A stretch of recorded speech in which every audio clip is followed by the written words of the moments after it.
"What is freedom?" a teacher asked her class. "It's when you can leave home and go wherever you want and do whatever you want and your parents can't tell you what to do," a child replied. "But what if you get hungry? Are you now free to starve?" "I would go home," the child says. We are not free, nor have we ever been.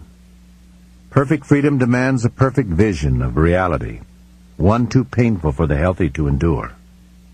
It requires that we be alive, alert, and exquisitely aware of our raw being. Faced with the pain of freedom, man begs for his shackles. Afraid of death, he seeks the stultifying boundaries of religion.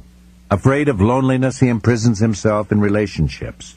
Afraid of want, he accepts the bondage of employment. Afraid of rejection, he conforms to the commands of society. If our knowledge of freedom were perfect, we would not choose it.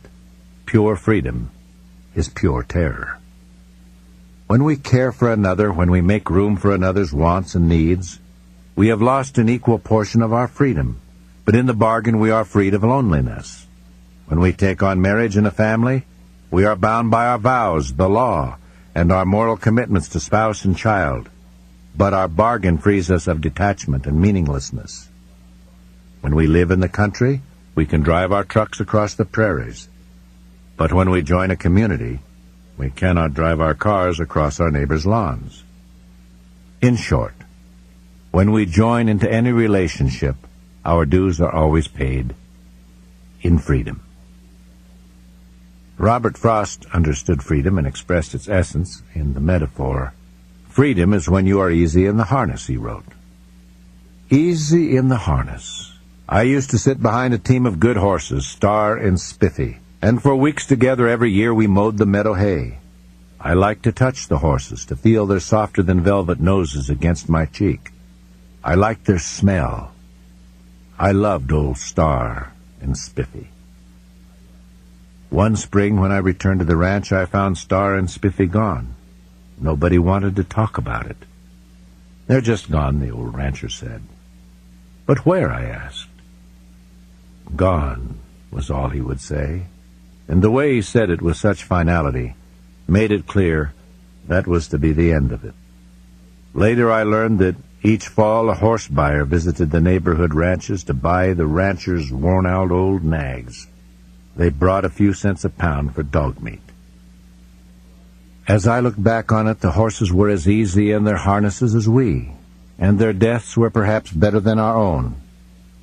I could see in my mind's eye the old team being shipped off, but it was only another ride to them.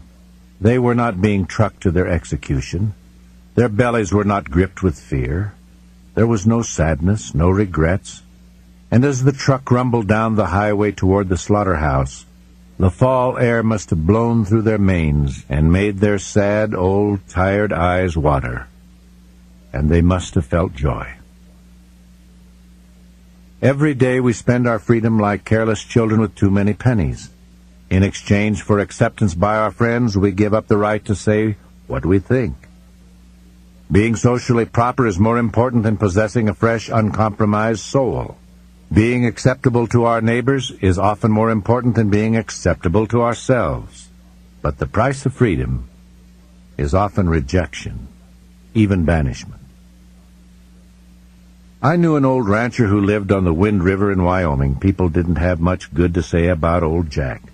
His chief crime was that he told the truth as he saw it and laughed at things we were all afraid to laugh at.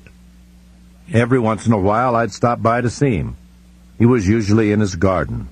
That day he was hoeing his corn, a special hybrid variety he had developed for our short growing season. "Well, what has God wrought today?" I asked, knowing full well my question would engender a strong response. "You talking about me?" he replied. "I'm my own God." "Jack, aren't you afraid of going to hell for saying such irreligious things?" "There ain't no hell 'cept on earth." He went on hoeing. His shirt was wet with good, fresh summer sweat. "Suppose God heard you say that," I said. "What if he condemned you to burn in hell for an eternity for such heresy?" I'd been introduced to such horrors as a child in Sunday school.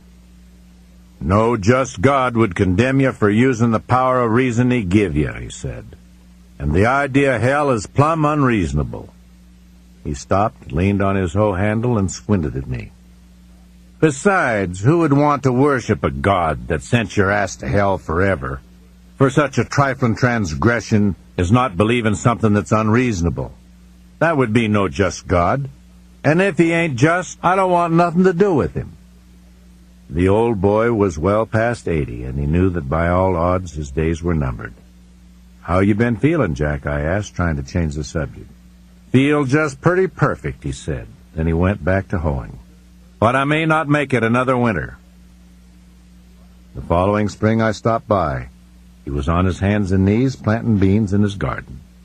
"I see you made it through another winter." "Yep," he said. "See you done the same." "God willing," I said. "God didn't have nothing to do with it," he said. "How come you're so tough on God?" I asked. "On account of these kind of ideas hurt a lot of innocent folks," he said. He never looked up from his planting while he talked. "Christ taught that love is the supreme law, but they got it all mixed up. I got a lot of neighbors that love God and hate each other. I say if you're going to love, you ought to love something you can see. Say your neighbor, for instance." He had radical ideas for his time. For example, his views on birth control, about which he spoke often and freely. "This here earth is overrun with people. The multitudes is starving everywhere. Now, when I can't feed no more cows on this little ranch, I sure don't raise no more calves. There ain't no starving calves here," he said. "So how come my cows has got better rights than people? What kind of a God would want you to raise up kids to starve? Why, them church-going neighbors of mine claim to love the fetus in the womb, but as soon as the kid is born, they say it's all right if it's left to starve. I never could figure out why little kids who never done nothing to nobody should be punished by being sentenced to starve to death for no worse crime than being born in the first place." When he looked at me, I never saw a kinder set of eyes. I never knew a more honest man. I never knew a man who was more free than old Jack. Sometimes when I think of old Jack, I realize how unfree I am, how afraid, how timid and intimidated, and how the bargains I make sometimes leave me feeling cheated, how I sometimes trade honest convictions for silence to gain acceptance by those around me. Yet in the end, I doubt that my neighbors love me any more than Jack's loved him. They respected him, that much I know, and maybe Jack valued their respect more than their love. Yet respect and love are sometimes hard to separate. Jack's neighbors all came to his funeral, and some who had been his most severe critics had tears in their eyes. I doubt that Jack would have been surprised. I think he knew. They buried old Jack behind his garden where he wanted, close to the creek. As they lowered the pine box into the ground, I could hear his creaky old voice arguing away.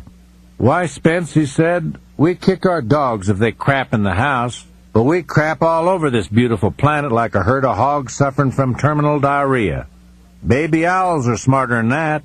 You never seen a baby owl that ever fouled its nest. These human beings ain't too smart a species."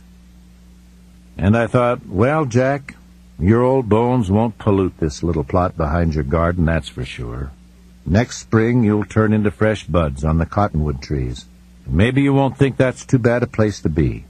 Maybe that's eternity after all. Earth to earth. "Beats hell out of hell," I could hear old Jack reply. And then I turned away before the neighbors could catch up with me to tell me all about how old Jack was. One thing I knew. Old Jack was free. Always had been. Domestication has been the specialty of man from the beginning. Man domesticated the wolf into the dog, the wild cat into the lap pussy, the wild horse into the plow horse, the wildebeest into the Hereford and the Holstein. He has also been busy domesticating himself. Yet something about servitude stills. Something about domestication stifles. The wolf, now the poodle, no longer howls.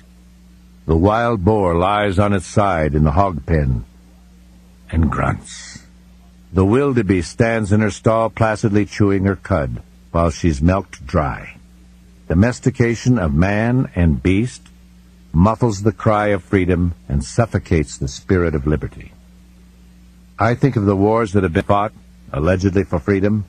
More often the blood and suffering and death were sacrificed so that massively powerful moneyed interests might remain free to use us up in our harnesses. I think of the endless list of the dead who were said to have given their lives so that we might be free. But after the wars, nothing much changed. As usual, we arose every morning, slipped into our harnesses, plodded to our work, and believed we were free. Then we died. We all wear our harnesses, and if we are easy in them, if we feel free, is not the illusion of freedom as satisfactory as freedom itself? Should we fret over our servitudes, petty or grand, when the fictions of freedom we embrace often serve as satisfactorily? Is not a shackled slave who cannot see or feel his chains as free as if he had no chains at all? Should we free the happy slave and cast him into the chaos and horrors of pure freedom? Indeed, have we not at last achieved the prediction of Brave New World, in which Aldous Huxley observed that, quote, the really efficient totalitarian state would be one in which the all-powerful executive of political bosses and their army of managers control a population of slaves who do not have to be coerced because they love their servitude, unquote. Freedom, that sweet bondage, as Shelley called it, is a marvelous thing in small doses. Not to be afraid of our government is blessed. Not to be lied to, not to be cheated, not to be exploited and poisoned and hurt for corporate greed, not to be used up like old rags, to be heard, to be respected, to grow, and to discover our uniqueness. These are the freedoms we most cherish. Freedoms we, by reason of our occupancy of this earth, are entitled to enjoy. Yet most of our freedoms lie within. As the poem goes, stone walls do not a prison make, nor iron bars the cage. Most freedom cannot be given, except as we give it to ourselves. I think of old Jack, who cherished his freedom above all. He is at last free, totally free, since freedom, by common definition, is a condition in which the individual may do what he wants. And since the dead have no wants, they are they not, totally free? And I think of old Starr and Spiffy and of their freedom. Were I as successful as free? Were I able to mow the meadows of my life and live by my own work as well? Were I able to remove the harness from within? Such is freedom. And when finally the legs have given out, when the bones are old and brittle and crooked, and at last the shoulders too crippled to pull the load, I should hope that on the way to wherever it is that old horses and old men go, I feel the wind through my hair, and that my eyes do not water from tears, but from having felt the joy of the trip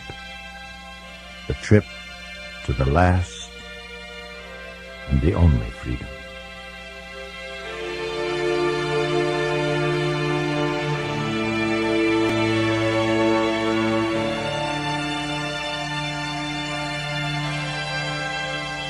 Every day we observe a chilling scene. We see the breathing dead who believe they are alive. Year after year, these breathing dead get up at the same time every morning on the same side of bed, trudge to the same kitchen, swallow the same brand of bacon and style of eggs, drive the same route to work, and wearily enter the same door of employment. There they automatically punch the same time clock and perform like machines the same mindless task until the same bell goes off at 5 o'clock. Then by rote they return home in order to open the same brand of beer and to watch the news on television that informs them of the same murders and the same violence, which are balanced against the same insipid sitcoms evoking the same canned laughter. The breathing dead emulate machines. Their work is mechanical. They relate more to the simulated life on television than to their own species. It's safer to love the electronic image, safer to engage a non-being. Moreover, the control of their television sets provides a power they do not possess in life.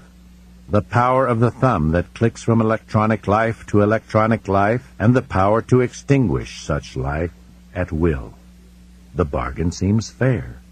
By relinquishing their own lives, which can be petty, puny, and powerless, they acquire a non-life over which they can exercise complete and final power.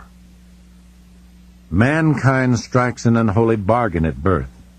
The contract reads, "Give me life, and I will agree to death." The first freedom, therefore, is the freedom to live in the face of the fear of living and the terror of dying. But such freedom extracts a severe price. The price is pain, the pain of fear, fear of failure, of rejection, fear of abandonment, of loss and sorrow, and the terror of death.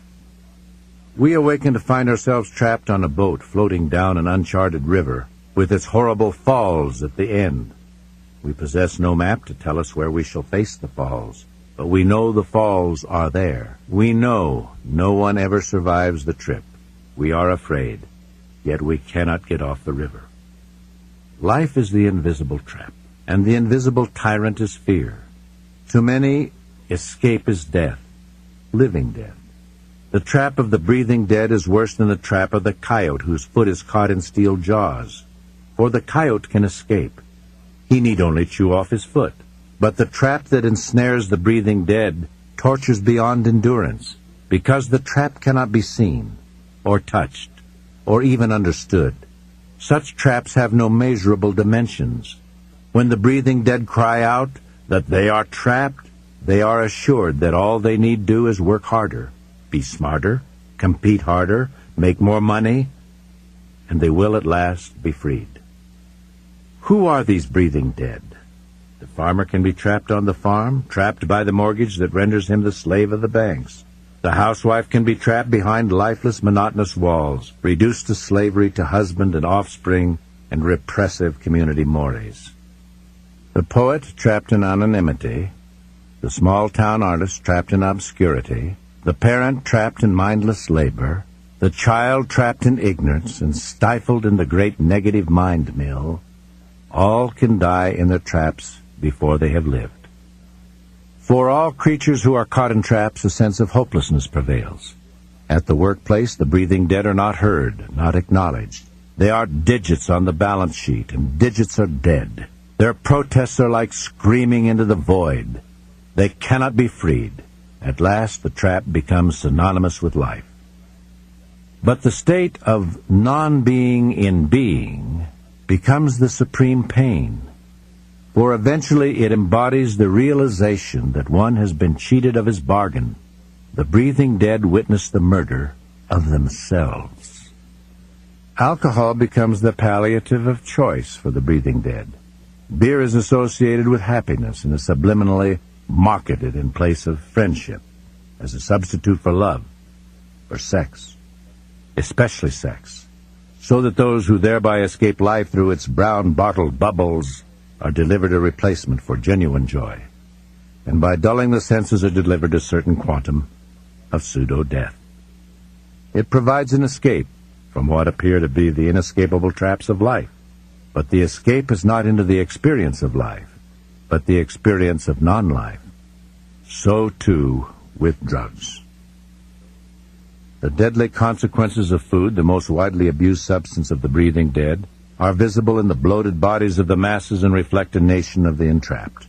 The breathing dead force-feed themselves and their children until their guts are distended and their limbs made heavy and stiff like the dead. Hawking substitutions for living has become a massively profitable mega-business in America. We are provided a love affair with Murphy Brown in order that the sponsor's goods may be subliminally sold in the process. At the same time, we are sold sports cars for sexual potency, shaving lotion for sexual appeal, and shampoo for beauty. Spectator sports provide a substitute for our involvement with our own bodies. Pornography provides an alternative for living relationships. And the pornographic experience mimics necrophilia. Since the coupling is with non-living images on non-living pages, or non-living screens. Any commodity that separates people from their lives is in great demand. Television removes the audience from reality. There the mind is redesigned by the electronic god that teaches false wisdom, that human worth is measured by the amount of money each possesses, that human fulfillment is measured by the numbers of dead objects, gadgets, and things money can buy. The breathing dead sell their lives an hour at a time to acquire the means by which to buy the stuff of their living death. And when the breathing dead are worn out, like the machinery they mimic, they are written off, cast out, and replaced. The offspring of the breathing dead are also trapped. Taught by the dead, they learn to say no, not yes to life. To say no, not yes to self-expression and exploration. At school, good becomes synonymous with dead. At school, most children are not permitted to laugh out loud or cry or make a commotion because too often dead teachers despise any expression of life.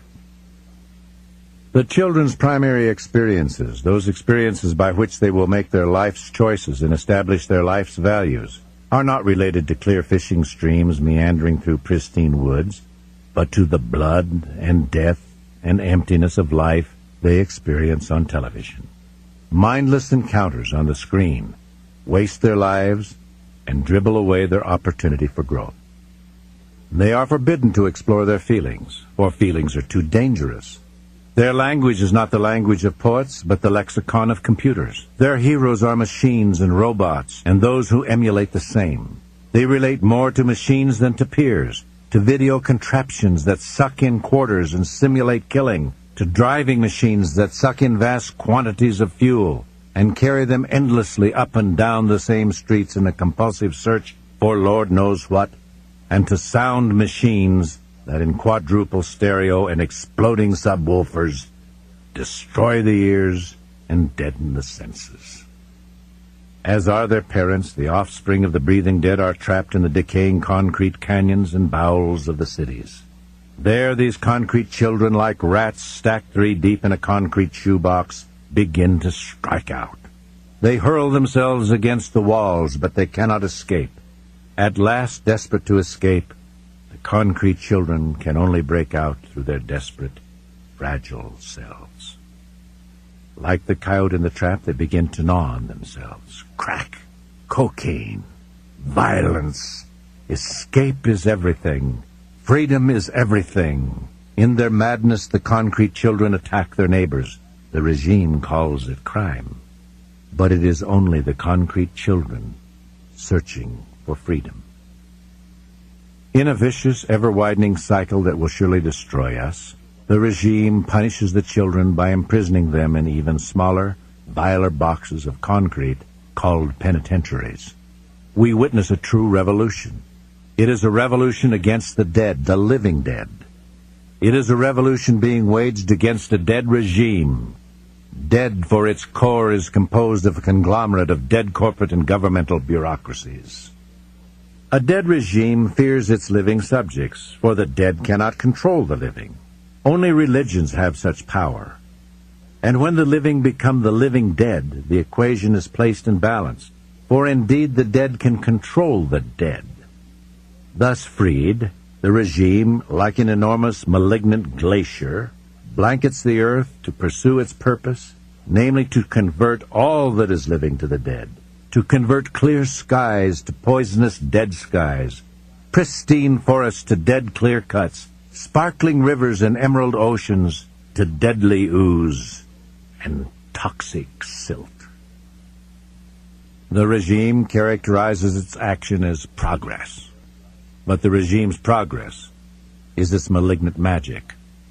To transform all that breathes, all that grows, all that is green, into dead green money. Fearing the living, the dead regime seeks to confine the concrete children in concrete. But the regime cannot build enough prisons. In the great cities, cities too bombed and broken to fix, the masses swarm. There a bursting discontent, a swelling anxiety, maddens the alienated hordes. Anger is as thick in the air as the heavy, noxious gases. The people breathe in anger and spew it out. They no longer kill each other out of hate. They kill each other because life has been reduced. Life is nothing, theirs or their neighbors, and therefore killing is nothing. Killing has become a non-act. In the cities where the concrete children terrorize us and themselves, we observe the species now reverted to its raw state of predator and prey. But it is a living predator against a living prey. The dead regime cannot say as much. Under its power, the dead consume the living. In the cities, the concrete children are both the hunters and the hunted. Despite their envelopment in this desperate meaninglessness, only the living can eventually care for the living. Once more, the dead regime cannot say as much, for under its power the living are and always will be but lifeless expendables. In the concrete jungle, life is vibrant, pulsing, grimy, painful, and dangerous.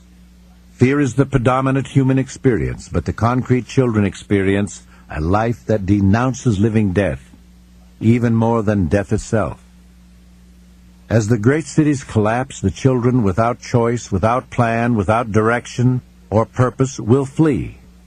The species will return to the countryside in search of freedom. Small villages will again prosper. Once more, families will know each other. Neighbors will become as tribal members and will again care for each other. There, as with primitive man, the issue will not be death, but life. The bridge from death to life is built on two tracks. One is the awareness that life is there to live, that life is. The other is the courage to live it, to feel fear, to accept pain, to set the fear of dying against the joy of living. Once life has been slightly perceived, once vaguely experienced, all the boxes, all the concrete cannot extinguish man's quest for it. That critical, irrepressible yearning, the longing to be free, to be, is at the heart of all that live. The late blooming bluebell hugs the ground. It clings to the earth's warmth in order to bloom and seed before the winter's freeze sets in. We are touched by the courage of the tender flower, but freedom is born of courage.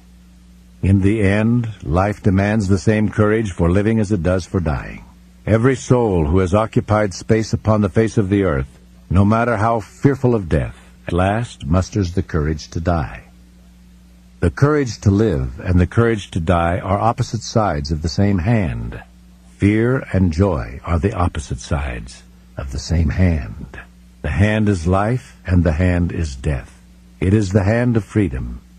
It is our hand, the hand that at last can spring the invisible trap.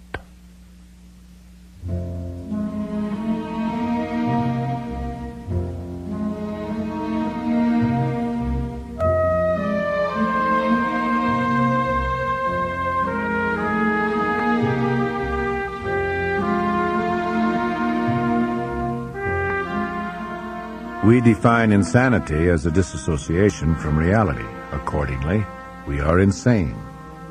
Existing in nearly total fantasy, we murder each other over imaginary icons and destroy entire segments of our societies over beliefs founded in myth.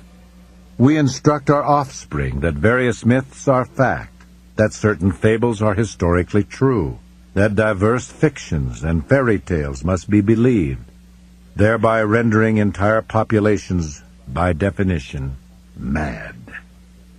We have demonstrated that insanity can be taught, that the psychosis that predominates the earth is, in major part, a phenomenon of programming, a process we understand metaphorically as brainwashing. Admitting only for argument's sake that we are indeed suffering from some sort of bizarre social psychosis, this gives no consideration whatever to freedom and the effect its enjoyment or its deprivation has on the human condition. For if the body of human desire is the pursuit of happiness, freedom is its soul. Yet, is freedom either a definable or useful social notion? The term freedom eludes precise definition, for what seems to be freedom for some becomes tyranny for others. Yet, quite inexplicably, we fight for freedom, die for it, make speeches about it, and even celebrate a day in its honor, all the while understanding little, if anything, about this elusive notion. Moreover, many believe they are free when, in fact, they are bound in the most abject servitude imaginable. But if we suffer a form of psychosis we have been taught, our religions of politics and of God, then may not such teaching also be untaught? If the brain can be soaked in the brine of myth and madness, may it not also be soaked in clear, pure waters of truth and enlightenment? At last, does not freedom begin with a mind washed of beliefs? For if we believe in the teaching of one demagogue, have we not locked the door to all other possibilities? At last, does not any belief become an encroachment, extract from us our right to choose, and therefore diminish our freedom? At last, the world is full of either believers who have no proof, or doubters who, having proof, disbelieve it. Non-believers, the heretics of history, were burned at the stake. In America, today's heretics, those who refuse to accept the religion of free enterprise, are burned otherwise, usually with labels that serve the purpose of modern inquisitors just fine. Our miscreants are labeled as far left, commies, tax and spend liberals, tree huggers, and the like. The labels ostracize, and although we no longer burn our dissidents at the stake, our method of eliminating them is as effective. If candidates for public office raise issues that threaten the power structure, we unearth the women to whom they have made love and expose them as lechers and liars. If people oppose the power base by rioting, they are imprisoned. If they oppose the power base by passive resistance, such as those who refuse to pay taxes on moral grounds, they are also imprisoned. If people wish to expose the corporate oligarchy for its crimes, the ones it commits against the people, they are silenced, usually not by violence, although Karen Silkwood's fate seemed an exception, but simply by isolating them from the public media, so that the rest of the people are not permitted to hear them. As in the days of the Inquisition, the crime is still heresy, and the punishment is still banishment, if not by death, by separation from the community and nation. The power of the system to banish its aberrant members is usually rooted in the belief system of the majority. 1 million women in history could not have been burned at the stake, absent a culture's insane belief in witches. In our time, a nation of women could not be subjugated by a male-dominated society, but for an equally insane belief in the exclusive right of men to wield power. Hitler's insanity could not have been imposed on millions, but for the insane support, passive or otherwise, of an entire nation. Worldwide, it is a chilling spectacle to witness hundreds of millions of people clutching opposing economic and political dogmas, both of which tend to enslave their subjects. Consider our enslavement by the controlling entities called corporations. These entities are not alive. They do not breathe, or feel, or physically exist. These corporations appear to have no life as we understand life. They seem interested in but one thing, a lifeless paper symbol that measures the worth of all things and all people. A symbol called money. Although corporations do not breathe, they breathe money. Although they have no blood, their blood is money. Although they have no brains, they think money. And although they have no visible mouths, they speak only in terms of money. Although corporations do not live, their lives are devoted to the gathering of money. And although they are soulless, their souls are composed totally of money. It remains an enigma that any but the insane could devote the labor of their entire lives to such non-beings. By means of the corporate-owned media, closely censored information is disseminated that portrays the corporate oligarchy as honest and just, and also convinces the people it is proper for non-living entities to own or control the entire wealth of the earth, while the living should be allowed only that which trickles down. Americans have always suffered a severe emotional allergy to the idea of a monarchy, the evil said to have prompted the American Revolution itself. Yet today, America is governed by a non-living conglomerate of corporations, an oligarchy of mammoth corporations, a new king.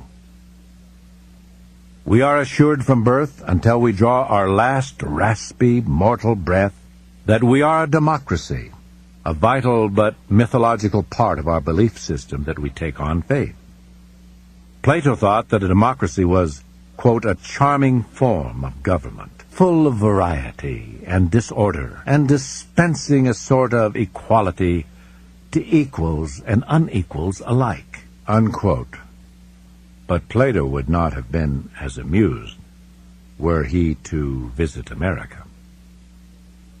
Here he would have discovered a rather orderly, compliant people, bemoaning the fact that there is still not sufficient order and compliance. He would, to his dismay, see that the only place people are in actual control is in the streets, where ruffians and gangs predominate, while elsewhere the corporate collective controls.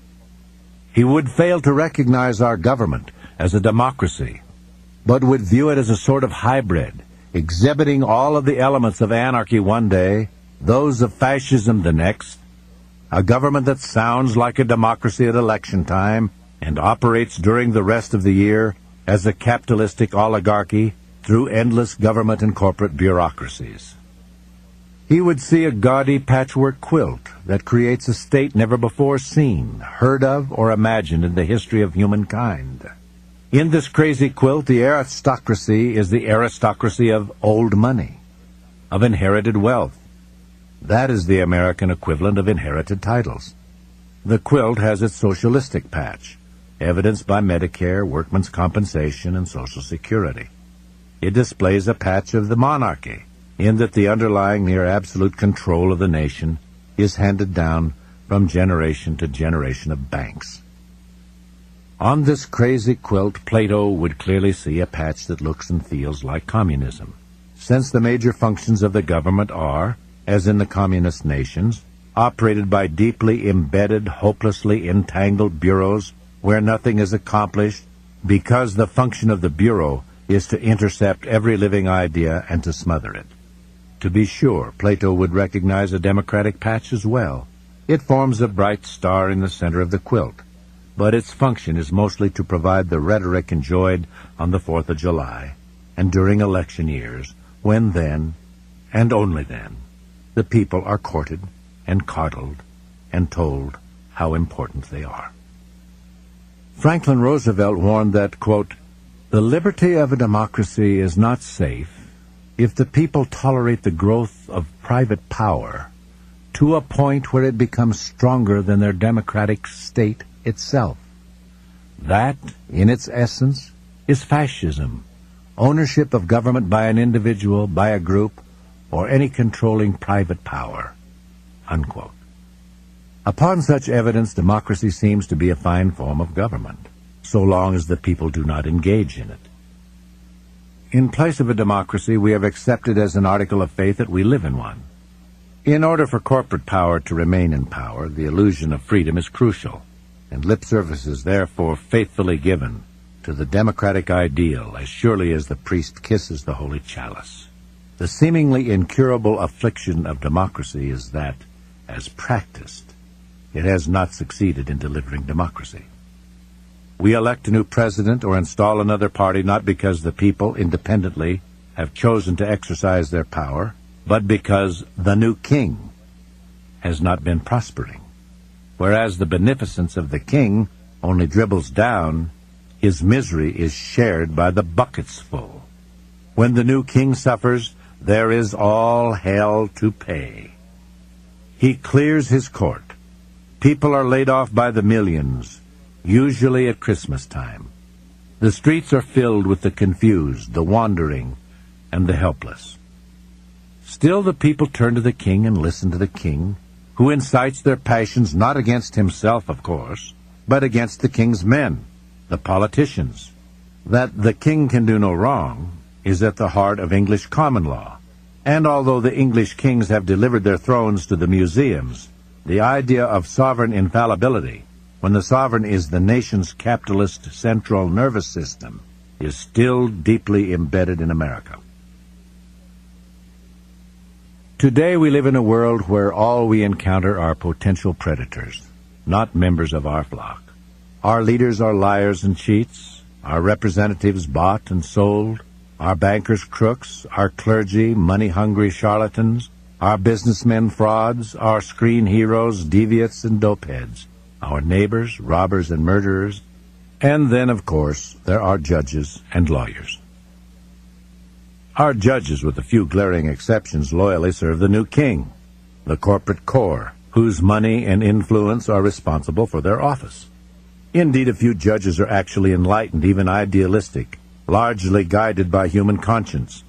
But one is hard-pressed to find a judge these days who is not a former prosecutor of the people, or a former corporate attorney who, as a judge, takes his experience, his loyalties, his training, and his prejudices with him when he is elevated to that high place. Show me a man who, as a lawyer, made his fortune in service to corporate clients, and I will show you a man who, as a judge, exhibits a mind and soul still bent in the same direction.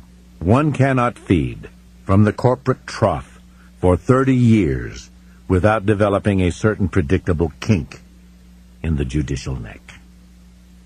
Lawyers are the only profession dedicated to preserving our freedom, although they are not very good at it. Populated by professors who are themselves unskilled in the trial of cases, law schools teach the law like one who teaches cooking, but who has never fried a flapjack. Law schools turn out thousands of lawyers each year, most of whom have never seen a contract, never drawn a will, never filed a simple petition in bankruptcy, and never drafted a complaint for divorce. Rather than deploying the best and the brightest into the far nooks and crannies to protect us from the tyranny that threatens us, our best and brightest are sold to the highest bidder among the large law firms who, after retraining them in any of hundreds of legal subspecialties, unloose them, together with others of their kind, against the people in much the same way that hounds are turned after the rabbit. If there is one thing that is obviously wrong in America today, it is the endless flooding of our country with young lawyers who are dumped on the public, sorely lacking any experience in the true skills of lawyering for the people. So then, once tribal animals, we have lost the security of the tribe. We no longer enjoy the comfort of our families, who have been scattered across the land in search of employment. Paranoid, terrorized, and alone, we scurry and hide in the concrete jungles, while the king further convinces us with the king's television voice that our true enemies are ourselves.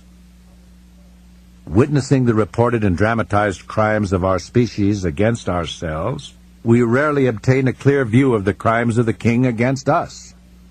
As estimated by the Bureau of National Affairs, the dollar cost of corporate crime in America is over 10 times greater than the combined larcenies, thefts, robberies, and burglaries committed by individuals. Since the saving and loan scandals, that estimate has more than doubled. If a child is born in misery and filth and grows up to commit miserable and filthy deeds, the child is punished for his misfortune at birth by being imprisoned in even filthier and more miserable cages called penitentiaries. If a member of a hungry minority robs a grocery store, he too is cast into one of these infamous places. But if a corporate bank robs the people of their life savings and squanders billions of their dollars, nothing happens to the bank at all. Instead, if the bank fails, we are required to save it by contributing more of our life's earnings to it through taxes. The real crimes of corporate America are not crimes punishable by law, because the corporate power nucleus does not tolerate laws that unduly inhibit its quest for profit. Therefore, corporations have remained free to convince our young that it is hip and in to smoke, thus ensuring the costly and agonizing deaths of generation after generation, while other corporations profit from the care of the victims in corporate hospitals at exorbitant prices. Corporations spill their oil on the land and in our oceans and mock the people when called upon to make restitution. As public utilities, they overcharge their customers. When a corporation's crime is discovered and the corporation sued, secret court settlements allow the offending corporation to continue to take its profit from the same killer products that brought them to court in the first place. If we were to profit from killing another person, we would be treated as killers for hire and executed. But when the corporation kills for its profit, rarely is anyone punished.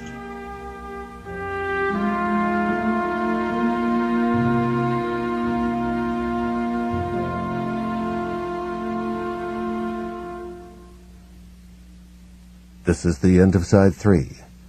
Please turn over the tape for proper cueing of Side 4.